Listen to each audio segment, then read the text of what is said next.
The emergency voting session had dragged on for 6 hours now, and Representative Ortiz felt his patience wearing thin. The Grand Council chamber buzzed with heated arguments as delegates from 40 different species debated the Drailith Empire's request for military authorization. Ortiz adjusted his position in the mediator's chair, his translucent skin pulsing with stress patterns that any member of his species would recognize as deep concern. Ambassador Tavik stood at the central podium, his reptilian features arranged in what he clearly believed was a diplomatic expression. To Ortiz, it looked more like barely suppressed contempt. The Drailith ambassador gestured at the holographic star map floating above the chamber floor, where human territory glowed in aggressive red highlighting. "The council must understand the severity of this situation," Tavik declared, his voice carrying the practiced cadence of someone who had rehearsed this speech many times. "These humans have expanded into 17 systems in just 40 years. 17. They violate protocols that have governed territorial expansion for millennia." A delegate from the Vorton Collective raised a tentacle. "Ambassador Tavik, the protocols you reference were established 3,000 years before humanity even discovered fire. How can they violate rules they never agreed to follow?" Tavik's scales rippled with irritation. Ignorance of law is no excuse. More importantly, they lack the proper respect for established powers. They treat our diplomatic overtures with casual dismissal. From her seat in the observer section, Lissa of the Centrist Union watched the proceedings with growing unease. Her crystalline body refracted the chamber's cold lighting into scattered rainbow patterns on nearby surfaces.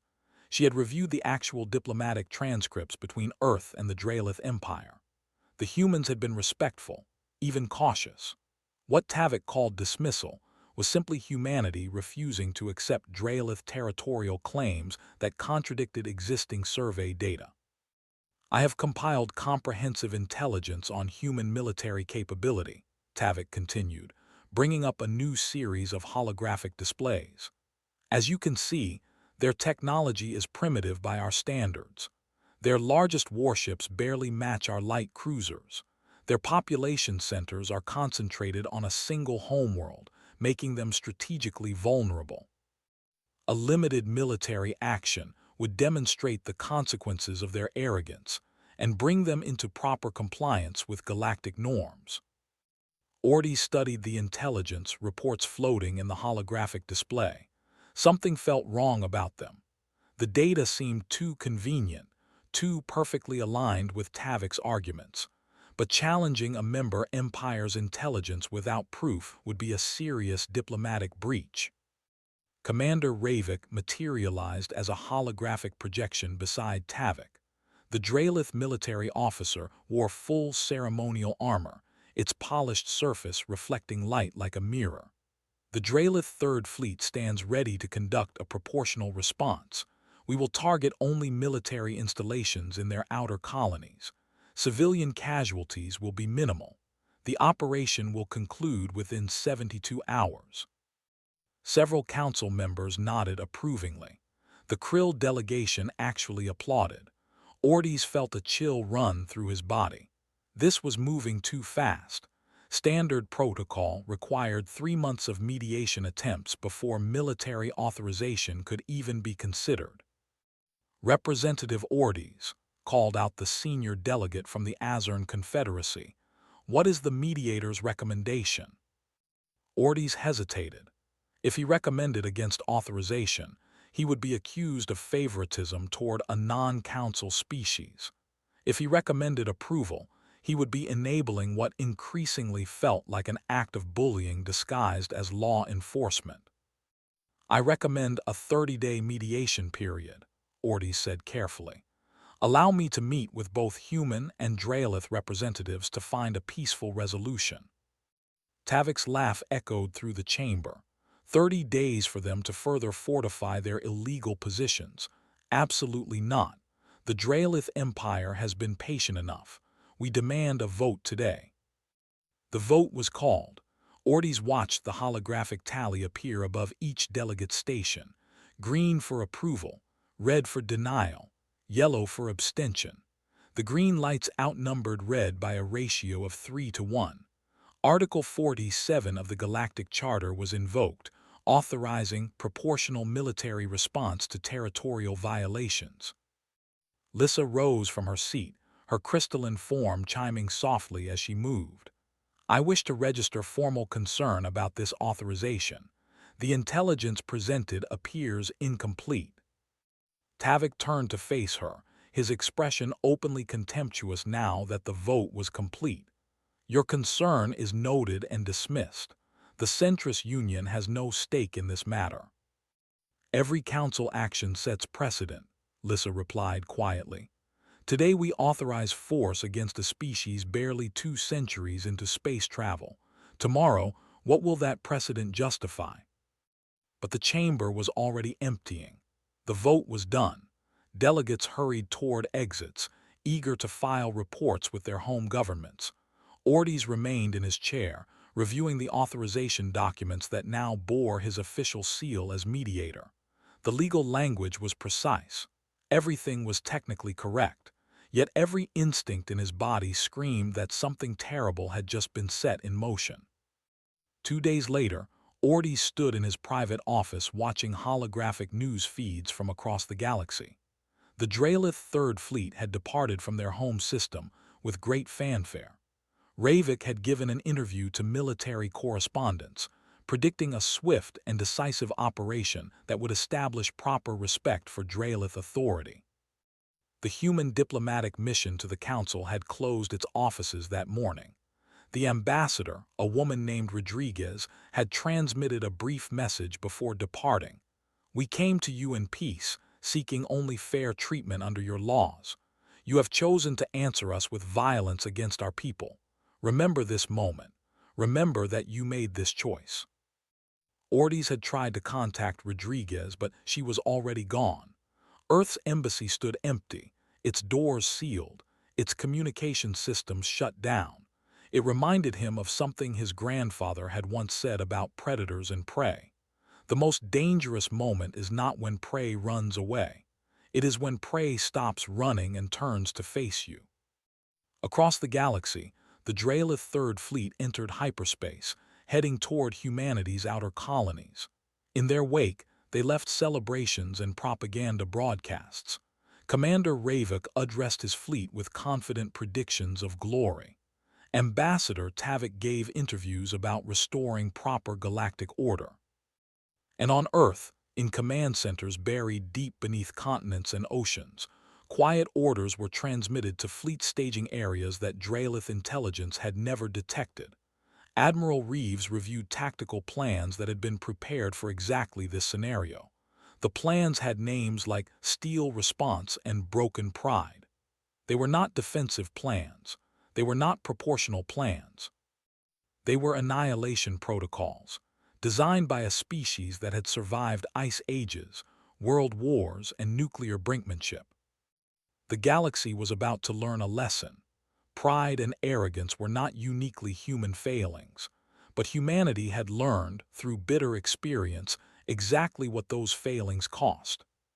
Titan Station had been home to 12,000 people for the past 15 years. Miners, engineers, scientists, families. They had carved out a life in the shadow of Saturn's largest moon, extracting rare minerals from beneath the frozen surface. The station itself was a marvel of human engineering, a sprawling complex of interconnected modules that spun slowly to provide artificial gravity. Director Walsh had been reviewing quarterly production reports when the first alarm sounded. After 30 years in space, she knew the difference between routine alerts and genuine emergencies. This was the latter. Unknown vessels entering sensor range, her communications officer reported, his voice tight with tension. Configuration matches Drailith military signatures, counting 240 ships. Walsh felt her stomach drop. 240 warships. For a mining station with a dozen patrol craft and some automated defense drones. This was not a border dispute. This was an execution. Sound evacuation alert, she ordered. keeping her voice calm despite the fear clawing at her chest. All civilians to transport ships immediately. Send distress signal to Earth and all nearby stations. The evacuation alarm echoed through Titan Station's corridors. Families grabbed emergency packs and rushed toward designated assembly points. Parents carried children. The elderly were helped by younger neighbors. The drills they had practiced monthly were finally being used for real. On the command deck, Walsh watched her tactical display as civilian transports began launching. 60 ships total. They could carry everyone if they packed in tight. The defense drones activated automatically, forming a pitiful screen between the station and the approaching Drailith fleet. Then a communication signal forced itself onto every screen in the station. Commander Ravik appeared, his ceremonial armor gleaming, his expression radiating superiority. Human presence in this system constitutes a violation of Drailith territorial claims, Ravik announced. You have 20 minutes to power down all systems and prepare for occupation. Resistance will be met with immediate destruction. Walsh stabbed the reply button. This is Director Walsh. We are a civilian mining operation. We are evacuating non-essential personnel. We will discuss territorial claims after our people are safe. Ravik's laugh was cold. You have 15 minutes now. Choose quickly. The civilian transports continued launching. Walsh watched the counter, 43 ships away, 17 still loading. The Drailith fleet was not moving to intercept. They simply waited, weapons powered but not yet firing. Maybe they would actually allow the evacuation. Maybe this was just intimidation. All transports away in 4 minutes, her operations chief reported. We are going to make it. Walsh allowed herself a moment of hope.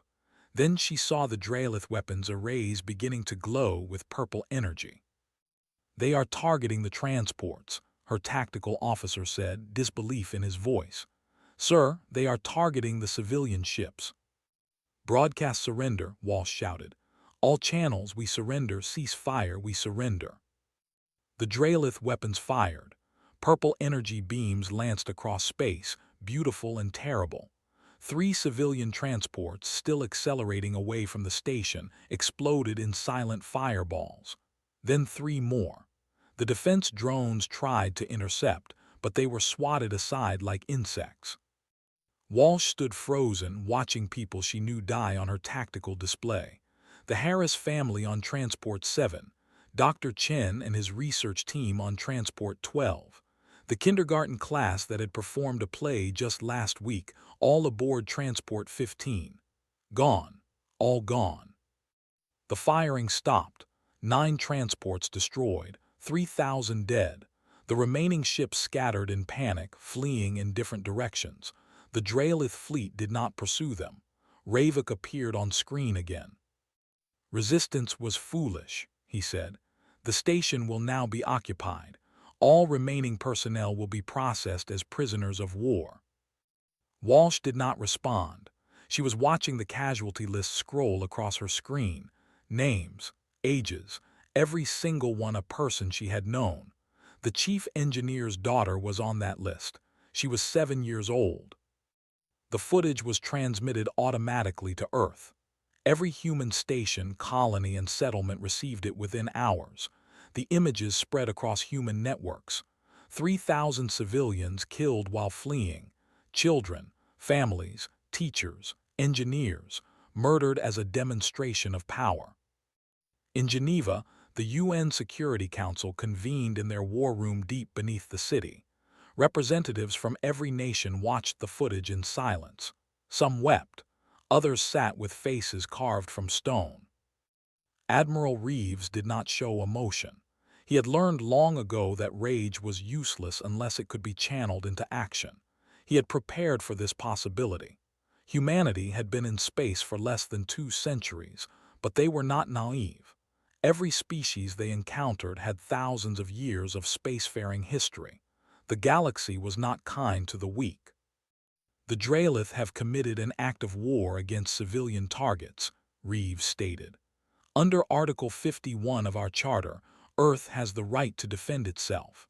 I am requesting authorization for full military response." The vote was unanimous. Every representative transmitted their authorization code. Reeves accepted each one, feeling the weight of what was about to happen. This was not a border skirmish. This was not a limited engagement.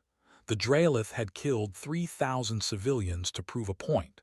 Humanity was about to respond with everything they had. "Activate all fleet elements," Reeves ordered.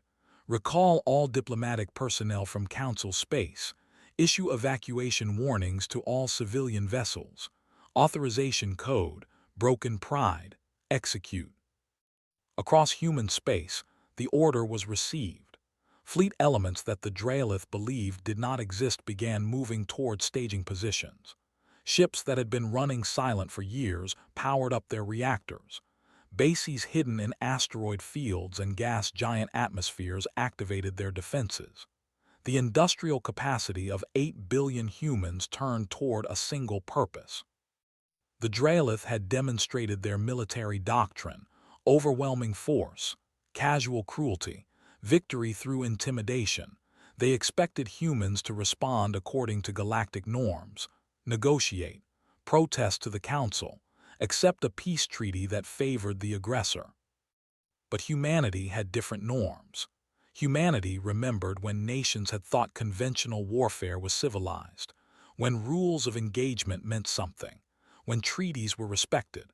They also remembered what happened when those norms were violated. They remembered total war.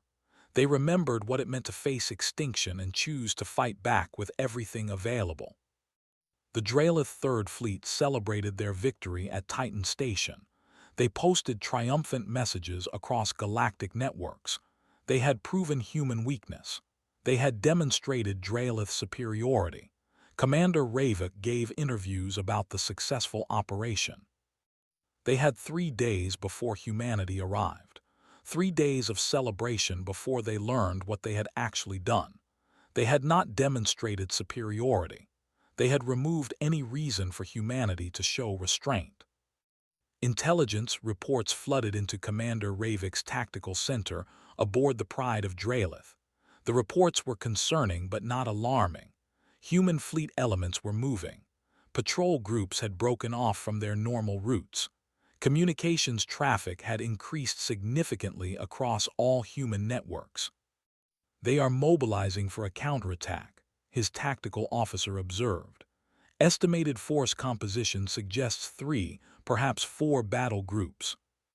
Ravik studied the projections with satisfaction. 4 battle groups, against his Third Fleet plus the Second and Fourth Fleets that were already en route to reinforce him. The humans were going to make a stand. Excellent. A proper military defeat would cement Drailith dominance far more effectively than the Titan Station operation. "Deploy screening elements near Jupiter," Ravik ordered. "When the humans arrive, we want detailed scans of their ship capabilities. Let them think they have a chance before we crush them." The Drailith Second and Fourth Fleets arrived 2 days later, bringing total forces to nearly 700 warships. Ravik held a briefing for all flag officers, his confidence radiating through the holographic conference. "The humans will come to us," he explained, highlighting the Jupiter system on the tactical display. "Pride will force them to defend their inner system. We will meet them here, destroy their fleet, and then dictate terms directly to Earth. The Council authorized proportional response. We are going to exceed that authorization and dare them to complain about it." Laughter echoed through the conference. The assembled Drailith commanders shared Ravik's contempt for human capabilities. Every intelligence assessment supported their confidence. Human ships were smaller. Human weapons had shorter range. Humans had been in space for barely 2 centuries. This would be a massacre. Near Jupiter, a small human force appeared exactly where Ravik had predicted. 15 ships, arranged in a defensive formation near Europa. They broadcast a challenge on all frequencies, demanding the Drailith withdraw from human space. "Predictable," Ravik muttered. "All fleets advance. maintain formation. I want those ships disabled and captured if possible, trophy vessels for our triumph. The combined Drailith armada moved forward, weapons charged, sensors active. The human ships held position, not fleeing, not advancing, just waiting. Ravik felt a moment of doubt. Why were they not running? 15 ships against 700. It made no tactical sense. All vessels weapons free, Ravik commanded. Fire at will. The Drailith fleet opened fire. Purple energy beams and plasma torpedoes crossed the distance toward the human ships. Point defense lasers from the human vessels intercepted most of the incoming fire. The few hits that connected splashed against energy shields that seemed far more robust than intelligence had suggested. Then space behind Europa and Ganymede erupted with new contacts. Dozens of ships, hundreds of ships, sleek vessels painted matte black, their hulls bristling with weapons that intelligence data had never documented. The human reinforcements did not announce themselves. They simply appeared and began firing. Ravik's tactical display became a nightmare of red warnings. Kinetic rounds traveling at significant fractions of light speed punched through Drailith shields like they were paper. Electromagnetic pulse weapons washed across entire formations, frying electronics and leaving ships dead in space. Missiles that maneuvered like living things hunted down targets with terrifying persistence. "Return fire," Ravik shouted. "All ships return fire." The Drailith fleet tried to respond, but the humans had ambushed them perfectly. The initial picket force had not been a defensive line. It had been bait. The real attack came from 3 directions simultaneously, catching the Drailith in a kill box that military tacticians would study for generations. A Drailith dreadnought to port exploded, its reactor breaching in a flash that briefly outshone Jupiter itself. 2 cruisers were cut in half by sustained railgun fire. A carrier group tried to launch fighters, but human point defense created a web of laser fire that destroyed the small craft before they could form up. "They are jamming our communications," his communications officer reported, panic clear in her voice. "I cannot coordinate with Second Fleet." Ravik watched his tactical display with growing horror. The numerical advantage meant nothing. The Drailith ships were larger, but the human vessels moved with frightening agility. Every human ship seemed to know exactly where to be, exactly when to fire. Their formations flowed like water, never presenting vulnerable flanks, always maintaining overlapping fields of fire. "All ships emergency jump," Ravik ordered. "Retreat to fallback position." But the humans had planned for that too. Gravity well generators activated sophisticated pieces of technology that Drailith intelligence had insisted humans did not possess. Jump drives refused to engage within their influence. The Drailith fleet was trapped. The battle lasted 4 hours, 4 hours of systematic destruction. The humans did not grandstand. They did not broadcast threats or demands. They simply executed their battle plan with mechanical efficiency. When Drailith ships tried to surrender, the humans accepted, directing them to designated holding areas. When ships tried to fight, they were destroyed. By the time it ended, the Drailith had lost 60% of their combined fleet. 420 warships destroyed or disabled. Thousands of crew dead. The survivors, including Ravik's flagship, were surrounded by human vessels that kept weapons locked but held fire. Boarding craft approached the pride of Drailith. Ravik considered ordering his crew to fight, but what was the point? They had lost. Completely. Absolutely. The inferior humans had crushed 3 Drailith fleets in a single afternoon. Human marines breached the bridge. They moved with professional efficiency, weapons ready but not firing unnecessarily. The lead marine, a woman with lieutenant insignia on her armor, approached Ravik directly. "Commander Ravik, you are under arrest for war crimes," she stated. "Specifically, the murder of 3,000 civilians at Titan Station." Ravik wanted to argue, to claim military necessity, to demand respect for his rank. but the words died in his throat. Through the damaged viewport of his bridge, he could see the wreckage of his fleet drifting in space. The pride of Drailith, the symbol of his people's military supremacy, was a broken shell. A holographic transmission activated on one of the few functioning screens. Admiral Reeves appeared, his expression hard as stone. "You attacked our civilians," Reeves said quietly. "You killed 3,000 people to prove a point. Now you face the consequences. Your people wanted to teach humanity our place in the galaxy. Let me teach you something instead. We are not prey, we are not victims, and we do not forget." The transmission ended. The human Marines secured the Drailith bridge crew and began processing them as prisoners. Ravik slumped in his command chair, his ceremonial armor scorched and damaged, his pride shattered as completely as his fleet. Across the galaxy, the Galactic Council was receiving distress signals from the Drailith Empire. The signals painted an impossible picture.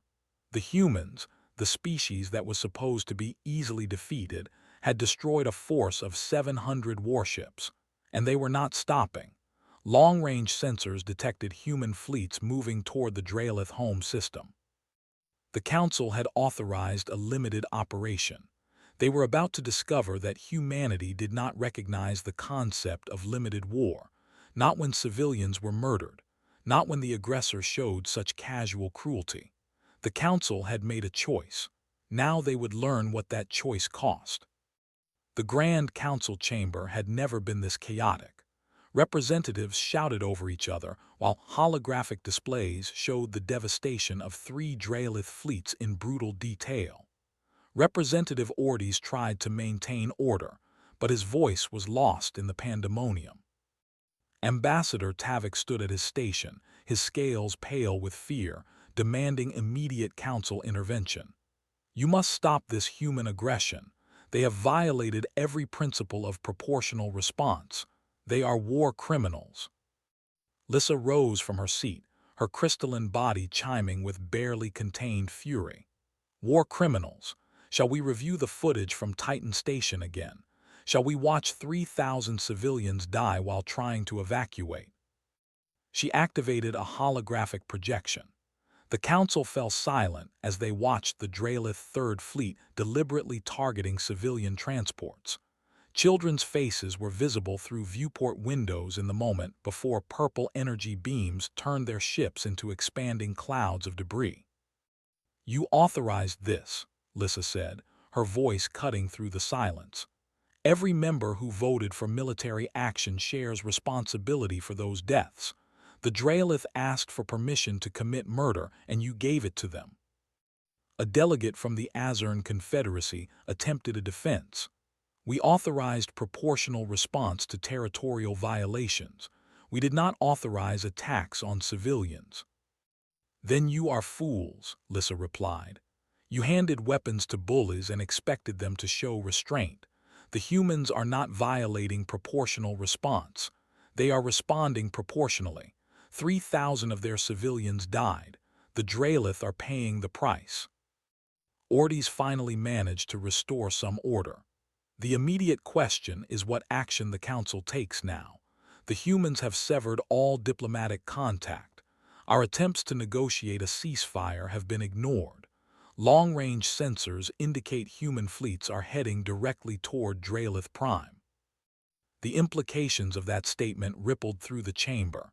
Drailith Prime, the homeworld. The humans were not going to settle for destroying military forces in deep space. They were taking the war to the Empire's heart. Emperor Vorusk appeared via holographic transmission from his orbital palace. The ancient Drailith ruler wore full imperial regalia, his ceremonial robes heavy with precious metals and jewels. But his voice carried an edge of desperation that undercut his regal appearance. "The Council must honor its commitments to member species," Vorusk demanded.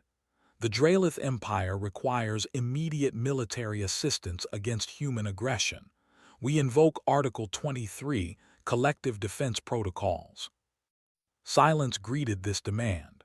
Several delegates suddenly found their data screens very interesting. The Krill delegation, who had applauded the initial authorization, were conspicuously absent from the chamber. Ortiz pulled up Article 23 on the main display. Collective defense protocols apply when a member species faces unprovoked attack. The legal question is whether human action qualifies as unprovoked given the Titan Station incident. "This is a debate for lawyers while my people face annihilation," Vorusk shouted. "I demand action now."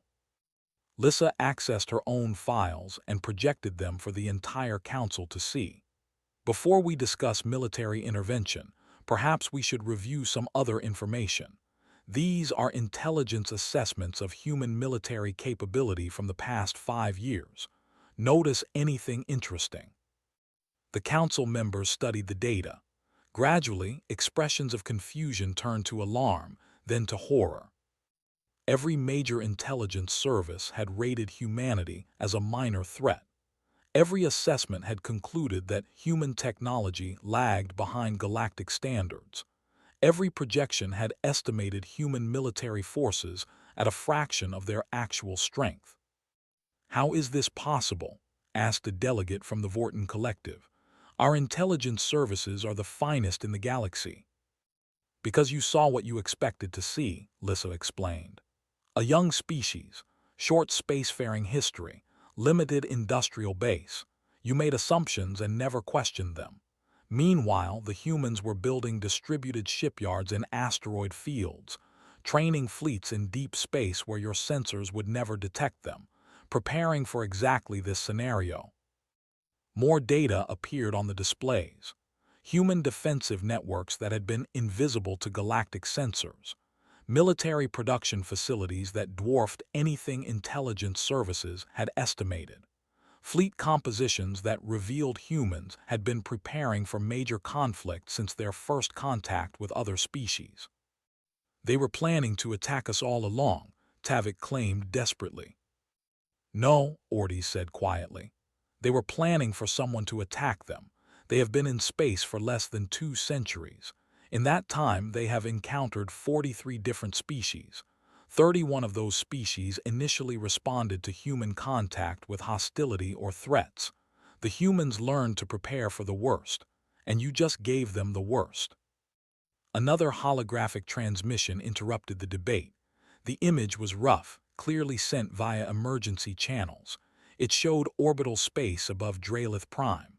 The planet itself was beautiful, with purple oceans and golden continents visible below. Above it, the Drailith home defense fleet was forming up. 200 warships, the last major military force the Empire possessed. Then the human fleet arrived. It was not the scattered battle groups that had destroyed the Drailith fleets at Jupiter. This was something else entirely.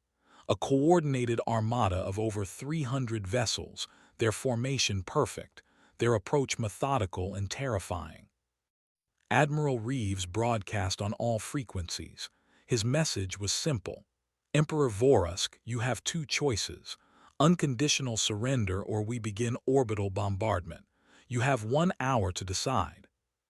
The transmission from Drailith Prime cut off. The council chamber fell into stunned silence. Orbital bombardment of a homeworld.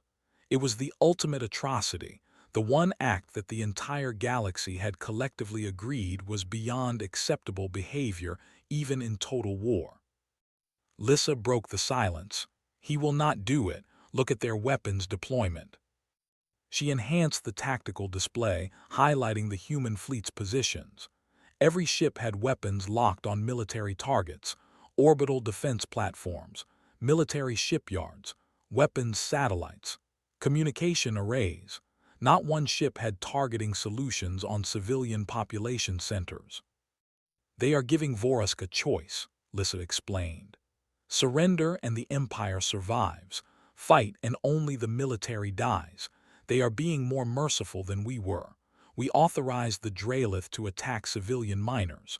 The humans are offering terms that spare civilian populations."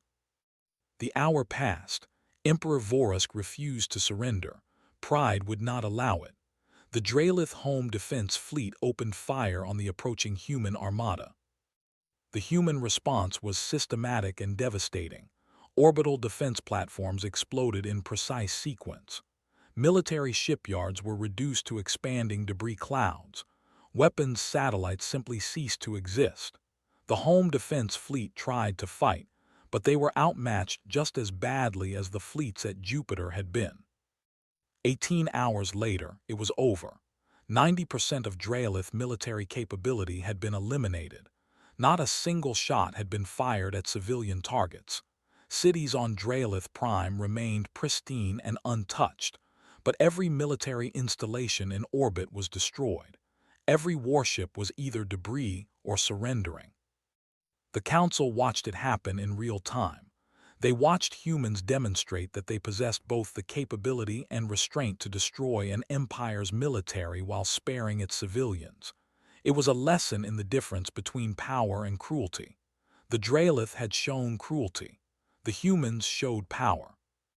Emperor Vorusk appeared one final time, broadcasting from his orbital palace as human ships surrounded it. His ceremonial robe seemed heavy now, his regal bearing cracked. "I surrender," he said simply. "Unconditional surrender of all Drailith military forces. We accept responsibility for initiating this conflict." The transmission ended. The Council sat in silence, contemplating what they had witnessed. They had authorized a military action based on faulty intelligence and arrogant assumptions. They had enabled the murder of 3,000 civilians, and now they faced the consequences of their choices just as surely as the Drailith did. Because the humans were not done, their fleets remained in Drailith space, but their ambassadors had not returned to Council space. Earth's communication with the Council remained severed. The message was clear. Humanity would not forgive, would not forget, and would not trust the Council's judgment again. The Drailith Military Command Center had been built to coordinate an empire's forces across dozens of systems. Now it served as headquarters for human occupation forces. Admiral Reeves had chosen it deliberately. The message was clear. Everything the Drailith had built to project power now served humanity's purposes. Former Counselor Verath sat across from Reeves, flanked by two other Drailith civilians who had opposed Emperor Vorusk's military adventurism. Verath was elderly for his species. His scales faded to a pale gray, but his eyes were sharp with intelligence. "The occupation terms are generous," Verath admitted, reviewing the documents on his data pad. "More generous than my people deserve." "They are practical," Reeves corrected. "We did not come here to rule your people. We came here to ensure this never happens again." Outside the command center windows, Drailith civilians moved through the streets under the watchful eyes of human soldiers. But the soldiers were not oppressors. They helped elderly Drailith carry supplies. They directed traffic. They operated medical aid stations that treated wounded from the orbital battle without asking whether the wounded had been military or civilian. Verath gestured toward the windows. "My people do not understand this. They were taught that military victory meant domination, conquest, but your soldiers give our children candy bars and help repair damaged buildings. It makes no sense to them." "It makes perfect sense," Reeves replied. "We are not at war with the Drailith people. We are at war with the system that allowed your leadership to murder civilians and expect no consequences." A holographic display activated, showing the Galactic Council chamber. Representative Ortiz was presenting evidence to the assembled delegates. Video footage showed Ambassador Tavik accepting financial transfers from Emperor Vorusk's personal accounts. Communication records revealed that Tavik had deliberately falsified intelligence reports to make humans appear weaker than they were. "Council member Tavik has been arrested by his own government," Verath noted. "Emperor Vorusk has abdicated. 3 other council members have resigned in disgrace. Your people have destroyed more than our military. You have exposed the corruption at the heart of galactic governance." Reeves watched the council proceedings with grim satisfaction. Lissa was methodically presenting a decade of evidence showing systematic discrimination against newer species. The Council had operated on the assumption that age equaled wisdom, that species with longer spacefaring history deserved more respect and consideration. That assumption was being torn apart by hard data showing repeated failures of judgment. A human medic entered the command center, escorting a young Drailith civilian. The child's arm was in a medical cast, her scales bandaged. She looked up at Reeves with wide, frightened eyes. "Admiral," the medic said, "this is Sala. Her mother was injured in the orbital battle. We have her stabilized, but she is asking to see her daughter." Reeves knelt down to be at eye level with the child. "Sala, we are going to take you to your mother right now. The doctors have fixed her injuries. She will be okay." Sala's fear began to fade, replaced by confusion. "But you are the enemy. My teacher said humans were monsters." "Your teacher was wrong," Reeves said gently. "We are not your enemy. We are just people like you and your mother. We do not hurt children. We do not hurt families.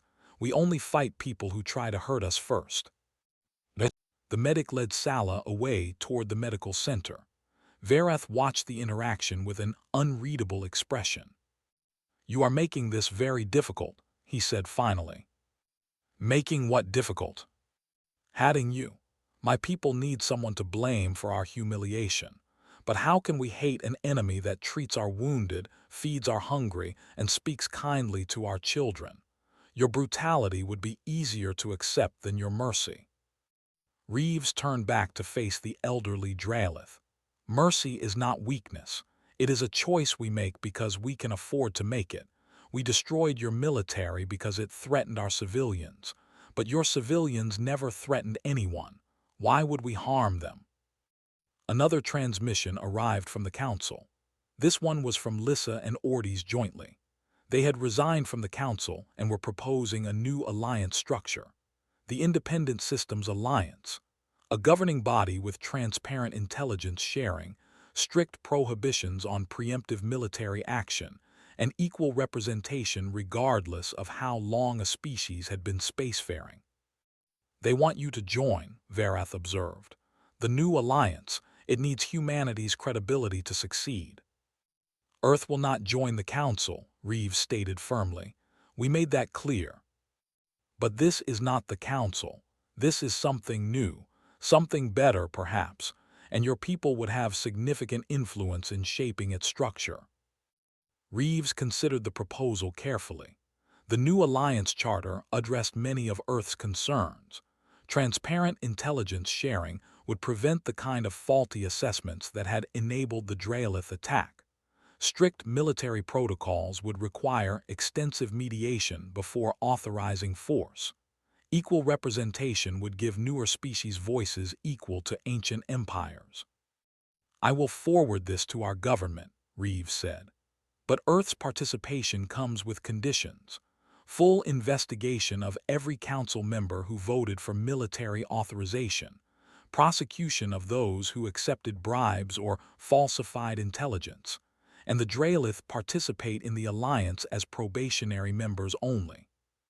Verath smiled, a complex expression on Drailith features.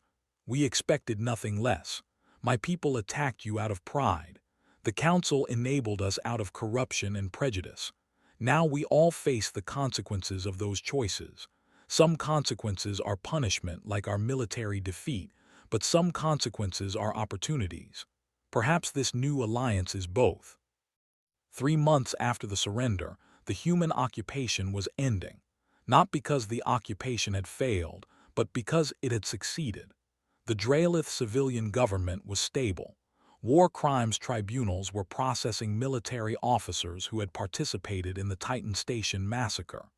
Reconstruction of civilian infrastructure was ahead of schedule.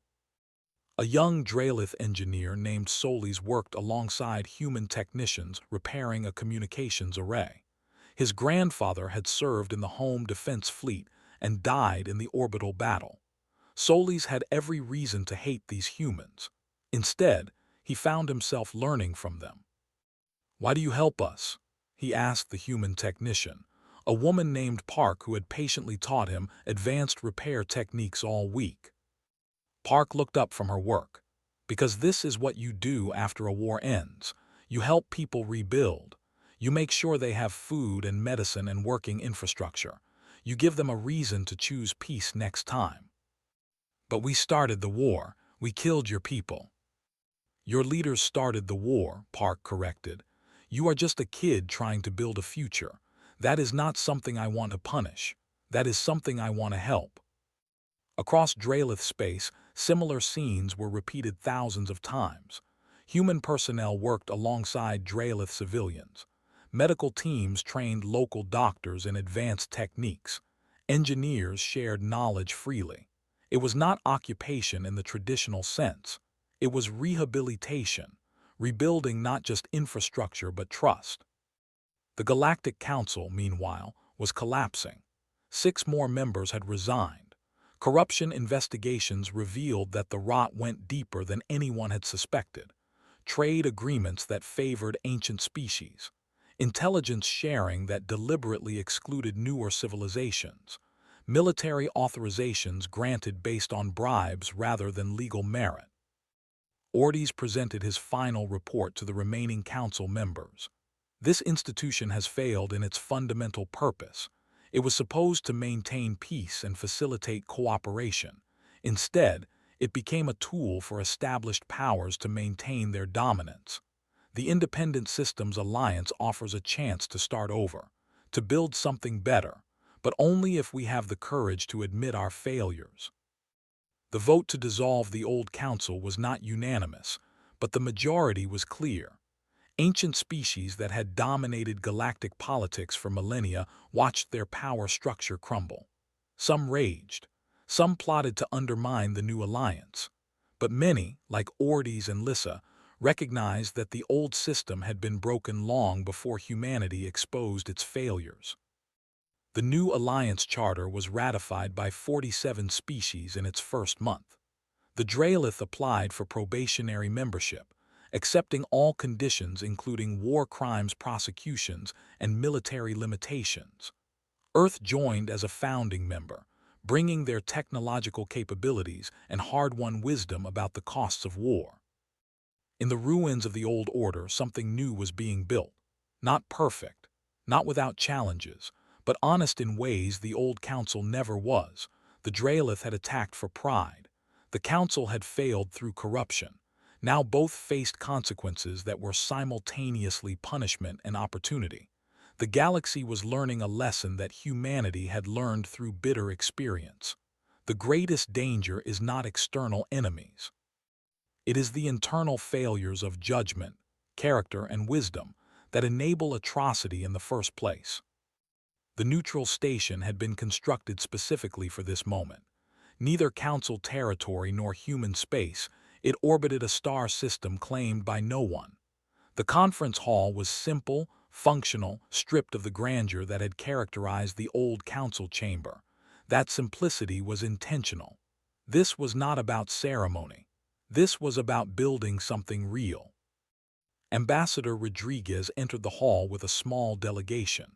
Admiral Reeves walked beside her, no longer in combat uniform but in formal diplomatic dress. Behind them came representatives from Earth's various continental governments. The message was clear. Humanity was not sending one voice. They were sending many because that is how decisions should be made.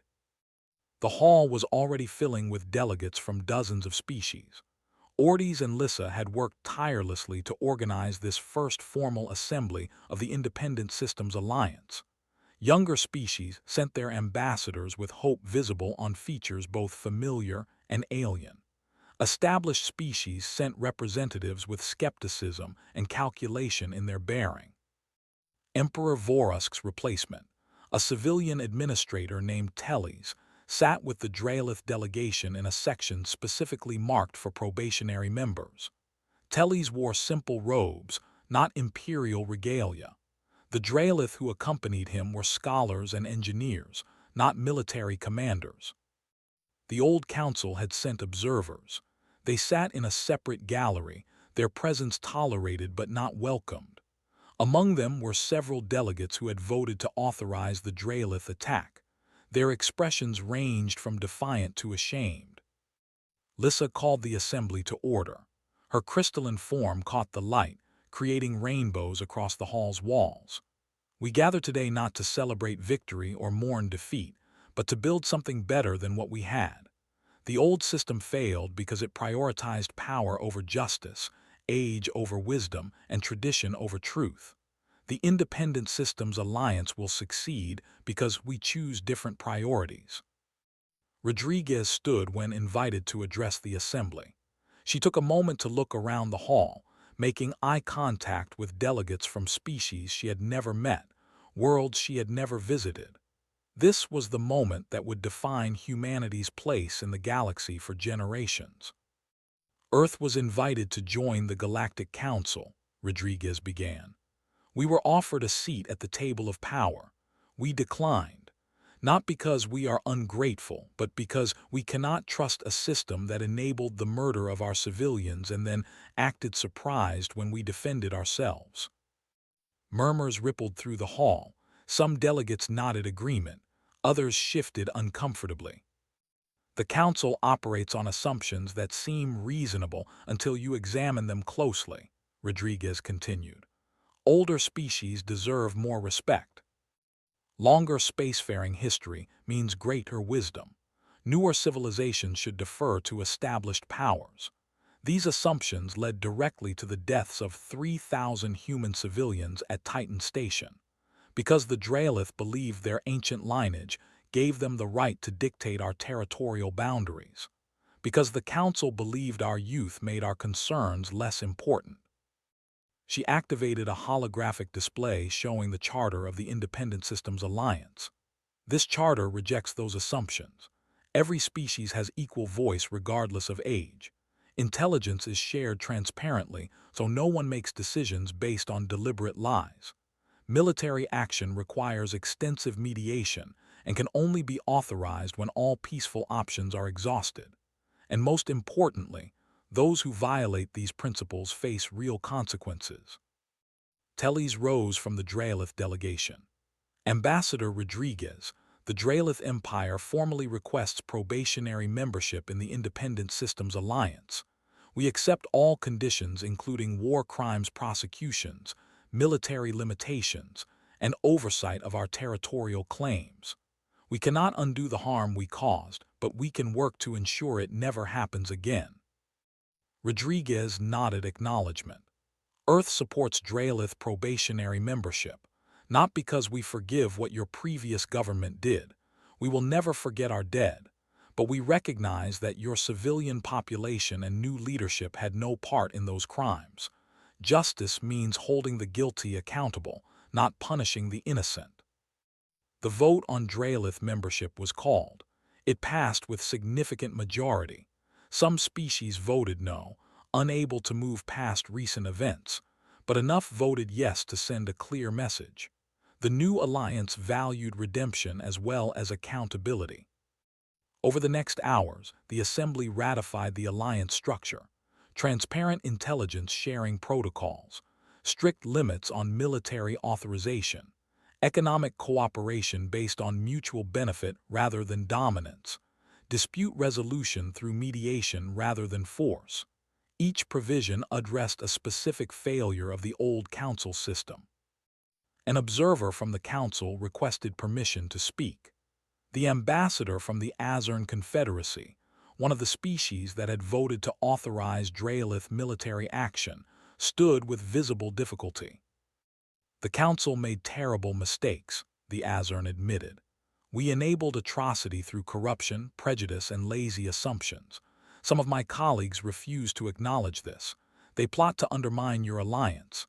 They believe the old order can be restored, but I am here to say they are wrong. The council is finished, not because you destroyed it with military force, but because we destroyed it through our failures of character and judgment. The Azern paused, gathering courage for what came next. The Azern Confederacy formally withdraws from the Galactic Council and requests membership in the Independent Systems Alliance. We will accept any probationary conditions you deem appropriate." Silence filled the hall. Then Lissa began the crystalline chiming that was her species' form of applause. Ortiz joined her, his translucent skin pulsing with colors that signified approval. Within moments, the entire hall echoed with the sounds of dozens of different species expressing support. The old council was not just failing. It was being actively abandoned by its own members. Species were voting with their allegiances, choosing reform over tradition. The assembly continued for 3 days. 47 species joined as full members. 8 more, including the Drailith, joined as probationary members with conditions tailored to their specific situations. The structure that emerged was messy, complicated, full of compromises that satisfied no one completely. It was also honest, transparent, and accountable in ways the old council had never been. On the final day, Rodriguez stood with Reeves overlooking the station's observation deck. Below them, delegates from dozens of species mingled, forming the connections that would become the foundation of the new alliance. "We did not want this," Rodriguez said quietly. "Earth would have been happy to remain a quiet member of galactic civilization. Mine resources, conduct science, explore new worlds. Instead, we had to fight a war and rebuild galactic governance." "The galaxy forced our hand," Reeves agreed.